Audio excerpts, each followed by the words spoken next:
अस्सलाम वालेकुम वीवर, उम्मीद करते हैं कि आप लोग खैर आफियत से होंगे। लास्ट टाइम हमने क्लासिफिकेशन ऑफ ऑर्गेनिज़म डिस्कस किया था। ये हमारे पास बलूचिस्तान टेक्स्ट बुक बोर्ड की किताब है, जर्नल साइंस की 5 ग्रेड की। तो इसमें हमने लास्ट टाइम क्या डिस्कस किया था, क्लासिफिकेशन ऑफ ऑर्गेनिज़म डिस्कस किया था। मैंने आपको उनके की पॉइंट्स समझाए थे। तो आज हम बात करेंगे माइक्रो ऑर्गेनिज़म की। SBK यूनिवर्सिटी की जानिब से इंशाल्लाह बहुत जल्द टेस्ट कंडक्ट किए जाएंगे। JVT, GDM, GET, JST, ये सारे टेस्ट जो एजुकेशन डिपार्टमेंट में आए हुए हैं, इंशाल्लाह इनका बताया जा रहा है कि मई के लास्ट में या तो फिर जून के शुरू में कंडक्ट किए जाएंगे। इसलिए जिन भाइयों को, जिन दोस्तों को साइंस में प्रॉब्लम आ रही है, तो हम आपके लिए बहुत अच्छी वीडियो लेके आए हैं। इंशाल्लाह आगे भी कवर करवाते रहेंगे। अगर आपको फिर भी कोई चीज़ समझ नहीं आती तो हमारे पास साइंस के मज़ीद नोट्स मौजूद हैं, आप हमें टेक्स्ट कर सकते हैं। हम व्हाट्सएप का लिंक भी डिस्क्रिप्शन में दे देंगे, वहाँ से आप हमारे साथ कांटेक्ट कर सकते हैं, तो हम आपको मज़ीद नोट प्रोवाइड करेंगे।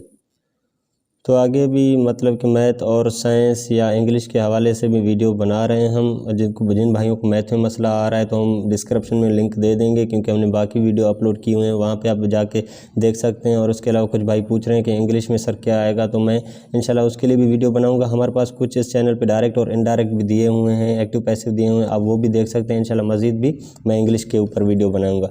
तो चलते हैं अपने टॉपिक की जानिब, माइक्रो ऑर्गेनिज़म को स्टडी करते हैं। सबसे पहले हम इसके की पॉइंट स्टडी करते हैं, क्योंकि जब तक हमें की पॉइंट क्लियर नहीं होंगे हमें चैप्टर का पता नहीं लगेगा। ये जो की पॉइंट होते हैं वो चैप्टर का पूरा एंड होते हैं। अगर आपको की पॉइंट समझ आ जाएंगे तो आप इजीली चैप्टर रीड कर सकते हैं। बेशक आपको पढ़ना ना भी आता हो, फिर भी आप इजीली चैप्टर को रीड कर सकते हैं। कुछ ना कुछ आपको पता लग जाएगा। आपको 10 से 15 मार्क आपके गेन हो जाएंगे, बिल्कुल जिसको साइंस नहीं आती, और जिसको आती है उसके लिए तो बहुत अच्छी बात है।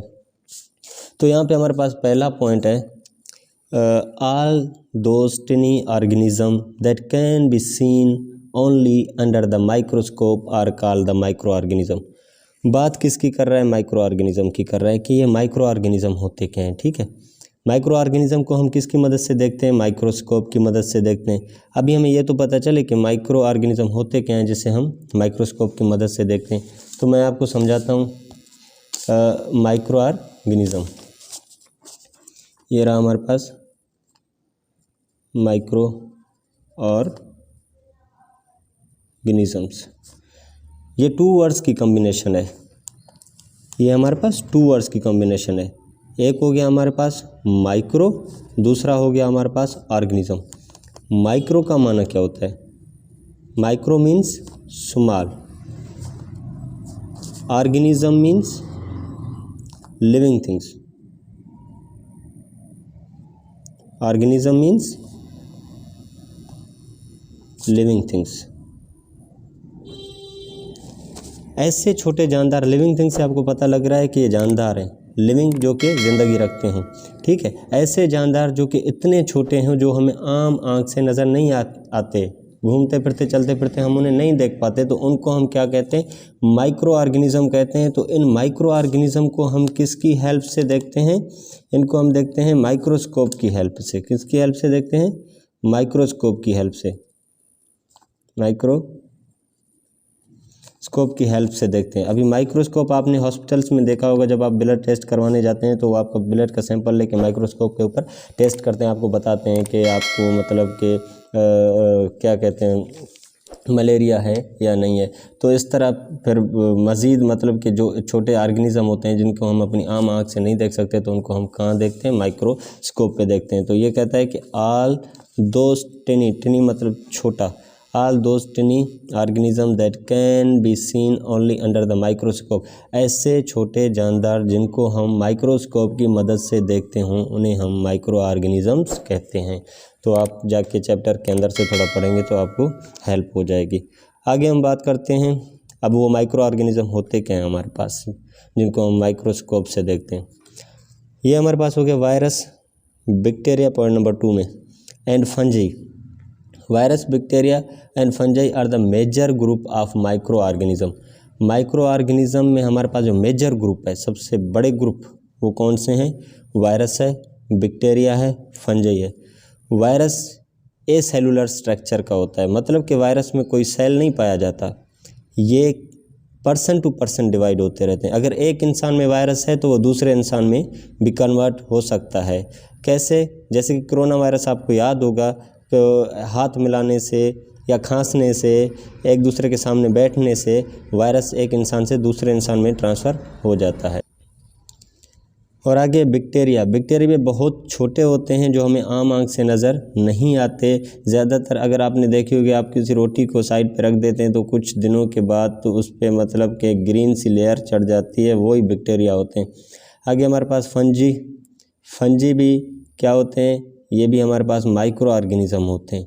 यानी कि माइक्रो ऑर्गेनिज़म का मेजर ग्रुप कौन कौन से होते हैं? वायरस हो गया, बैक्टीरिया हो गया और फंजी हो गया। इन्हें हम आम आँख से नहीं देख सकते और कुछ फंजी हम आँख से देख भी सकते हैं। Virus are very tiny infectious particle. अब वायरस क्या करता है? हमारे अंदर इन्फेक्शन पैदा कर देता है। जब भी वायरस हमारे अंदर आता है तो हम बीमार हो जाते हैं, मीन्स कि हमारे अंदर ये इन्फेक्शन ट्रांसफ़र कर देता है। जैसे फ्लू और इन्फ्लुएंज़ा हो गया, जैसे आपको ज़ुकाम होता है, ये भी वायरस की एक किस्म है। आपको पोलियो होता है, तो ये MCQs में आ सकता है कि जो पोलियो है वो किसकी किस्म है? वायरस की है, बैक्टीरिया की है, फंजाई की? तो आपको याद रखना चाहिए, नोटबुक में लिख लें कि जो हमारे पास वो पोलियो होता है वो किसका होता है? वायरस से होता है। ठीक है, तो वायरस हमारे अंदर इन्फेक्शन पैदा करता है। ठीक है, जब भी हमारे अंदर जाता है तो इन्फेक्शन पैदा करता है। आगे पॉइंट नंबर 4 है, bacteria are single celled microorganism. Micro organism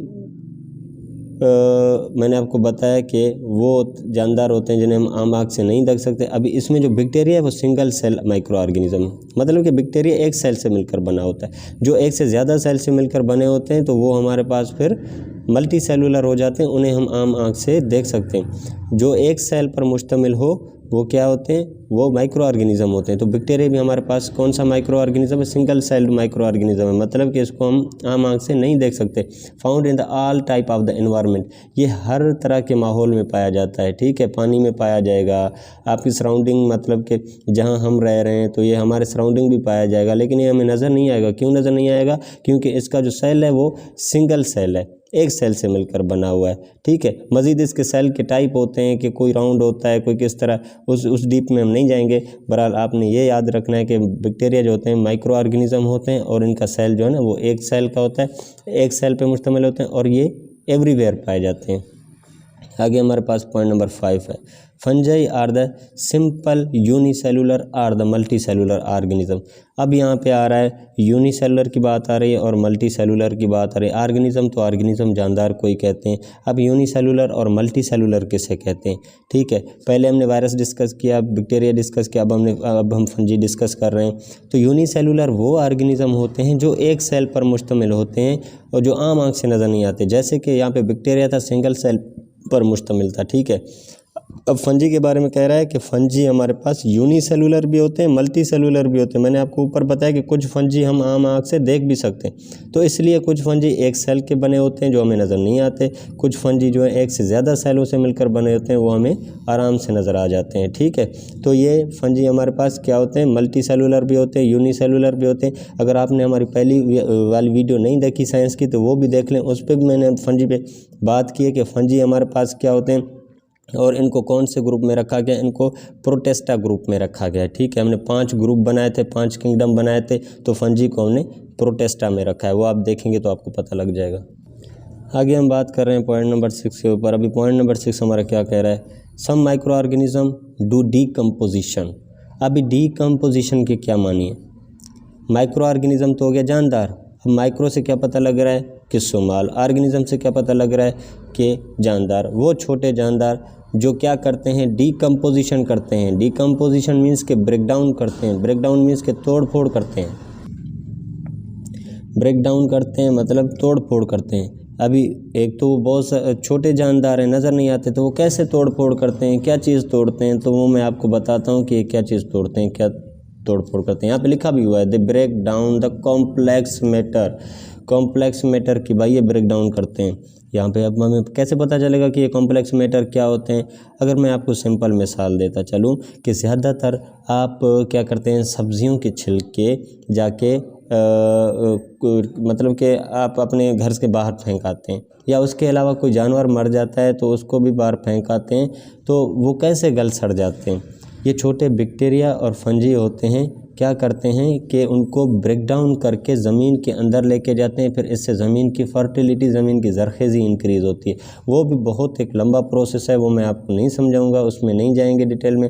बहरहाल आपकी 5 ग्रेड के लिहाज से मैं आपको बता रहा हूँ कि some microorganism do decomposition. अब कुछ ऐसे भी छोटे जानदार होते हैं जो ब्रेक डाउन करते हैं, किसकी, कॉम्प्लेक्स मैटर की। जैसे कोई जानवर मर जाता है, उसे जाके फेंक आते हैं, वो कुछ दिनों के बाद क्या होता है कि उसे बैक्टीरिया और फंजाई डीकम्पोज करके उसको ब्रेक डाउन करके ज़मीन के अंदर लेके जाते हैं, ठीक है। Of the dead bodies into the simple component. Simple component means कि उसको सिंपल छोटे छोटे टुकड़ों में करके नीचे लेके जाते हैं, इससे हमारी ज़मीन की ज़रख़ेज़ी इंक्रीज़ होती है। तो उसमें फंजाई का बहुत बड़ा रोल होता है। तो आगे हम बात करें पॉइंट नंबर 6 पे, 5 major source of the transmission of infectious disease are air. अभी इन्फेक्शियस डिजीज़ हमारे अंदर ट्रांसफ़र होते हैं, उनके मेजर सोर्स क्या हैं, कहाँ से ट्रांसफ़र होते हैं, कैसे हमारे अंदर वो दाखिल होते हैं। 5 ऐसे इन्फेक्शियस डिजीज़ हैं, 5 ऐसी इन्फेक्शियस बीमारियां हैं जो कि हमारे अंदर ट्रांसमिशन होती है, उनकी ट्रांसफ़र हो जाते हैं। कैसे, एयर के ज़रिए, जब हम सांस ले रहे होते हैं तो ऑक्सीजन इनहेल करते हैं तो वो हमारे लंग्स में चली जाती है ऑक्सीजन, इनसे हमारे लंग्स में इन्फेक्शन पैदा हो जाती है। एयर के ज़रिए भी हमारे अंदर ये बीमारी आ जाती है। वाटर, जब हम कंटिमिनेटेड वाटर पीते हैं, मतलब कि ख़राब पानी पीते हैं, वो पानी साफ़ नहीं होता, उसमें बैक्टीरिया वगैरह जरासीम होते हैं, तो उससे भी ये बीमारी हमारे अंदर आ जाती है। उसके अलावा एनिमल से भी आती है, फूड से भी आती है, एंड डायरेक्ट कांटेक्ट से भी आते हैं। जब हम किससे हाथ मिलाते हैं या हम किसी के सामने बैठते हैं तो उससे भी आ जाती है, या हम फल फ्रूट को साफ़ नहीं करके खाते उससे भी आती है, या हमारे इर्द गिर्द जितने भी जानदार रहते हैं, जैसे गाँव में भैंस बकरियां वगैरह जो पालते हैं लोग, उनके साथ रहते हैं तो उनको भी मतलब कि ये जो इन्फेक्शियस डिजीज़ है, इन 5 तरीक़ों से हमारे अंदर ट्रांसमिशन होती है इनकी। तो पॉइंट नंबर 8 की बात करते हैं, many microorganisms are use to make the medicine. अभी इनसे ख़तरे भी हैं हमें, मतलब कि माइक्रो ऑर्गेनिज़म बीमारियां भी फैलाते हैं। तो कुछ माइक्रो ऑर्गेनिज़म ऐसे भी होते हैं जिनसे हम क्या हासिल करते हैं, मेडिसन भी हासिल करते हैं, मतलब कि हमारी दवाई भी कुछ माइक्रो ऑर्गेनिज़म से बनती है। मैं मिसाल दूं आपको, सबसे पहले जब हमने पेनिसिलिन बनाई थी, वो किससे बनाई थी, फंजाई से बनाई थी। पेनिसिलिन एक एंटीबायोटिक है। एंटीबायोटिक ज़्यादातर आप स्टोर पे जाके लेते हैं जब आपको सर दर्द हो रहा हो, या कोई भी पेन किलर आप लेके आते हैं, मतलब कि एंटीबायोटिक लेके आते हैं, जैसे खाते ही आपका वो मसला हल हो जाता है। तो ये एंटीबायोटिक फर्स्ट हमने पेनिसिलिन बनाई थी, वो किससे बनाई थी, फंजाई से बनाई थी। तो फंजाई भी हमारे पास माइक्रो ऑर्गेनिज़म है जो हम डिस्कस कर चुके हैं।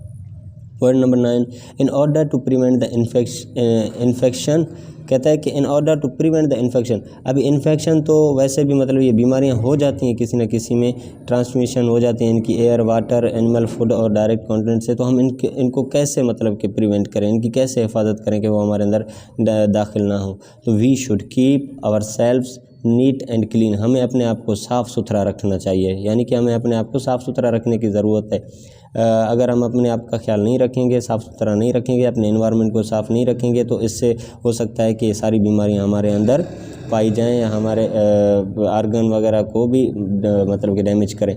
And get the vaccinated to the proper time. अगर आप में ये चीज़ें आ भी जाती हैं तो आपने वैक्सीन करवाने हैं इसके प्रॉपर टाइम में, ठीक है, लापरवाही नहीं बरतनी, प्रॉपर तरीके से क्या करना है, वैक्सीन करवाना है, तो आप इससे बच सकते हैं। ये कुछ तदाबीर हैं जिसके ज़रिए हम इन्फेक्शियस डिजीज़ से बच सकते हैं, अपने आप को क्लीन रख के और प्रॉपर वैक्सीनेशन करवा के।